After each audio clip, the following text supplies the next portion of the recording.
நம் வெற்றி தலைவர் அவர்களின் இந்த மக்கள் சந்திப்பு நிகழ்ச்சியின் போது பாதுகாப்பு கருதி கழக தோழர்களும் பொதுமக்களும் பின்வரும் வழிகாட்டு நெறிமுறைகளை கட்டாயம் கடைபிடிக்க வேண்டுமென கேட்டுக்கொள்கிறோம். கர்ப்பிணி பெண்கள், கை குழந்தையுடன் இருக்கும் சகோதரிகள், முதியவர்கள், உடல்நலம் குன்றியோர், பள்ளி சிறுவர், சிறுமியர், மாற்றுத்திறனாளிகள் ஆகியோர் இந்த மக்கள் சந்திப்பு நிகழ்ச்சியில் கலந்து கொள்வதை தவிர்த்து வீட்டில் இருந்தபடியே நேரலையில் கண்டு மகிழுமாறு பேரன்புடன் கேட்டுக்கொள்கிறோம். நம் தலைவர் அவர்கள் மக்கள் சந்திப்பு நிகழ்ச்சிக்கு வரும்போது, நிகழ்ச்சியை முடித்துவிட்டு செல்லும் போதும் அவரது வாகனத்தை யாரும் வாகனங்களில் பின்தொடர்வதை அறவே தவிர்க்குமாறு கேட்டுக்கொள்கிறோம். காவல்துறையின் வழிகாட்டு நெறிமுறைகளை பின்பற்றி அனைத்து வகையான வரவேற்பு நடவடிக்கைகளை கழக தோழர்கள் தவிர்க்குமாறு கேட்டுக்கொள்கிறோம். அனைவரும் எளிதில் அடையாளம் காணும் வகையில் கழக நிர்வாகிகள் தலைமை கழகத்தால் வழங்கப்படும் பேட்ஜ் அணிந்தும் தன்னார்வலர்கள் சீருடை அணிந்தும் தங்களது பணிகளை மேற்கொள்ள வேண்டும். காவல்துறை அனுமதித்துள்ள இடங்களில் மட்டுமே வாகனங்களை நிறுத்த வேண்டும். போக்குவரத்திற்கும் பொதுமக்களுக்கும் இடையூறாகவோ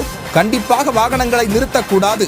மாண்பமை உயர்நீதிமன்றத்தின் உத்தரவின்படி நெடுஞ்சாலை, இதர சாலைகளின் இருபுறங்களிலும் பிளெக்ஸ் பேனரோ, அலங்கார வளைவுகளோ, கொடி கட்டப்பட்ட கம்பிகளோ உரிய அனுமதி பெறாமல் வைக்கக்கூடாது.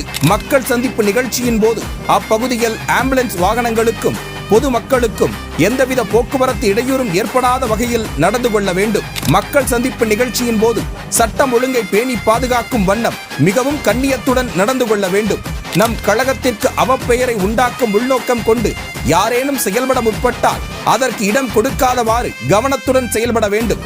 மக்கள் சந்திப்பு நிகழ்ச்சி நடைபெறும் பகுதியில் உள்ள அரசு மற்றும் தனியார் கட்டிடங்கள், காம்பவுண்ட் சுவர்கள், மரங்கள், கொடிக்கம்பங்கள், மின் கம்பங்கள் ஆகியவற்றின் மீது ஏறுவதை தவிர்க்க வேண்டும். தலைவர் அவர்கள் கலந்து கொள்ளும் மக்கள் சந்திப்பு நிகழ்ச்சி முடிந்தவுடன் அனைவரும் அமைதியான முறையில் யாருக்கும் எந்தவித இடையூறும் ஏற்படுத்தாமல் கலைந்து செல்ல வேண்டும். இந்த வழிகாட்டு நெறிமுறைகளை கழக தோழர்களும் பொதுமக்களும் கண்டிப்பாக பின்பற்றி மக்கள் சந்திப்பு நிகழ்ச்சி வெற்றியடைய நிகழ்ச்சி ஏற்பாட்டாளர்களான மாவட்ட பொறுப்பாளர்களுக்கு ஒத்துழைப்பு நல்க வேண்டும் என கேட்டுக்கொள்கிறோம்.